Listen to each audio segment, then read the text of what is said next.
Jai Shri Ram. Ramaya Ramabhadraya Ramachandraya Vedase Raghunathaya Nathaya Sitayah Pataye Namaha. Ayodhya Ch, Chapter 12. In the Toils. In the previous chapter, we saw how Kaikeyi demands the two boons from King Dasaratha. She traps him in 5 different ways. She first recalls the debt of gratitude that Dasaratha owes her for saving his life in the battle between the Devatas and the Asuras. Then she makes Dasaratha swear on Rama, whom he loves more than his own life. She also makes him swear on his pious acts. Then Kaikeyi asks the 33 crores of Devatas, the day, night, Surya, Chandra, and all the other celestials, such as the Gandharvas and the Rakshasas, to stand witness to this vow of King Dasaratha that he is going to fulfill the 2 boons. And then finally, she calls him as Dharmagnya, Susamahitaha, and so many other flattering words that reinforce the idea that he will do anything to protect the dharma. He is very satyasandho. He will do anything to be truthful. And then she drops the bomb that she wants Bharata to be crowned the king with the very same material that was used for Rama's coronation. And instead, Rama should immediately go off into the forest wearing chiravasam, that means the bark of ropes, deer skin, as well as matted hair. After cruelly stating the fact that Dasaratha has to be parted away from the person that he loves the most, and that is Lord Rama, she says that truth is very important and even the sages abide by the truth. And therefore, Dasaratha is supposed to give way to these 2 boons. And the 11th chapter was concluded. In the 12th and 13th chapters, we are going to see the extreme level of love that Dasaratha has for Lord Rama. When Vishwamitra Muni came to the kingdom of Ayodhya, he came to Dasaratha's palace and said that I need Rama to protect my yajna from the onslaughts of Subahu and Maricha and their followers. Dasaratha tried to protect Lord Rama and he said, no, please take me. I will come with you and I will stay in the forefront with my 1 Akshauhini Sena and I shall stand guard and protect your sacrifice. But at that time, Vasishtha Muni was able to convince Dasaratha that it is in Rama's benefit to go with Vishwamitra. And listening to his Kulpurohit, sage Vasishtha, Dasaratha acquiesces to Vishwamitra's request and sends Rama and Lakshmana along with him. And then, after the glorious marriage of Sita and Rama and their brothers and sisters, when all of them return to Ayodhya, there comes Parashuram and he wants to challenge Rama into a battle. And Dasaratha once again comes ahead and he states that without Rama, none of us can bear to live because Rama is our very life and soul.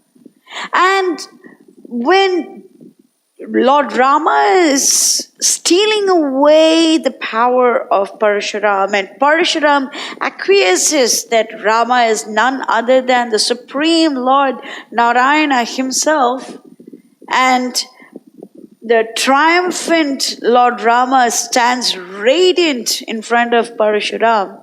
And after Parashuram goes away, the love that Dasaratha has for Rama is so great that he doesn't understand or comprehend that his beloved Rama is the Supreme Lord Narayana himself. And he says, oh Rama, I thank the stars and the Lord that you are okay, that you are safe, that you are fine. So even when the personality like Parashuram has stated that this is Lord Narayana himself who has come down as your son, Dasharatha sees Lord Narayana only as his beloved son. He cannot see him as anything more than that. He is not the supreme Lord. He is his beloved son who has to be protected. And this is the epitome of Vatsalya Bhava. Now, in chapters 12 and 13, this very Vatsalya Bhava, or the quality with which a devotee takes a look at the Supreme Lord as one's own child and wants to protect the supreme protector of all the universes, we see that particular quality heightened so beautifully in these two chapters. Chapter 12 is one of the pivotal chapters in Valmiki Ramayana. We have seen multiple pivotal chapters, and we will continue to see multiple pivotal chapters throughout Valmiki Ramayana. And this is one such chapter. Because in this chapter, we get to understand that Dasharatha did not simply state, okay, fine, Kaikeyi, you want the two boons, here you go, these are the two boons. No, he goes on for verses and verses and chapters to prevent Rama from going into the forest. And this is so beautiful that it requires a very heightened consciousness to understand the mood of King Dasaratha. With this introduction, let us go deeper into this beautiful chapter. Verse number 1. Tataha shrutva maharajah kaikeya darunam vachah chintam abhisamapede muhurtam pratatapacha. Kaikeyi's words fell like a thunderbolt on Dasharatha's ears. He was bereft of consciousness and plunged in the depths of grief. The key word over here is pratatapacha. Pratatapacha means suffered great agony, and muhurtam is for a while. And for this particular space of time, he was completely unconscious and he plunged into the depths of grief. And Kaikeyi's words are known as darunam because they're very cruel. So listening to her cruel words, Dasharatha loses his consciousness because of the extreme grief that he suffered at the hands of Kaikeyi. Verse 2. Kim nu me yadi va swapnaschittam oho api vamama anubhuto upasargo va manaso vapyupadravaha. It is not in my Kaikeyi of guileless heart to oppose Rama's coronation and wound my heart so cruelly. She was never known to talk thus, so I cannot take it as a fact. Is it some horrid dream? Nay, I sleep not, but am broad awake. Am I gone mad? No, I see nothing tending thereto. Is it some flash of memory from far-off birds? It cannot be. I see no reason why such a dread calamity should have befallen me even then. Or is it some insidious malady that has unhinged my brain? So, Dasharatha thinks it could be a swapna, that means a nightmare, or it could be a chitta moho, that means confusion of the mind, or it could be anubhuta upasargo, that means a disease of manasa, that means of the mind. It cannot possibly be reality. This is just some sort of explanation. There is something other than what I'm seeing. There has to be some other explanation because it cannot be that Rama has to go away. It cannot be that Dasharatha has to be parted from his beloved Rama. It cannot be that Kaikeyi, who is so sweet and so tender, is now the one who is opposing the coronation of Lord Rama and wants him to be out in the forest. It simply cannot be. Verses 4 and 5.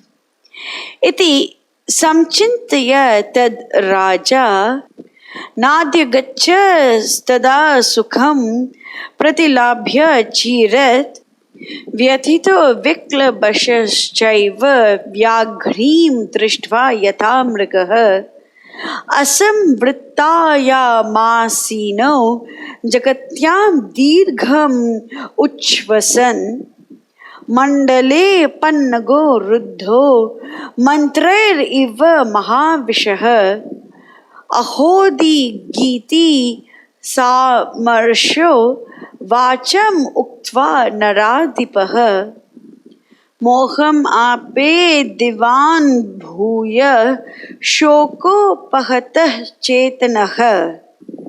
He thought long and earnestly over it, but was no nearer the solution. By great effort, he shook off the numbness that was creeping over him. Pierced with the cruel shafts of Kaikeyi's words, his senses were confused, even as those of a fawn suddenly face to face with a tiger. He heaved hot sighs, even as some venomous serpent whom the charmer had deprived of energy and motion. He sat there on the bare earth, a pitiable sight to see.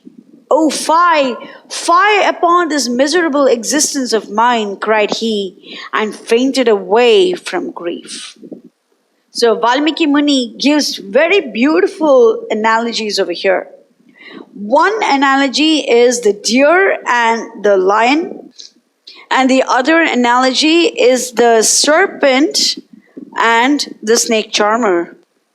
So the deer portrays the innocence of King Dasaratha, in that he believed Kaikeyi for so long. And the serpent portrays what a great king he actually is. And the serpent, if it were to just put this poison into a human being, he would immediately die.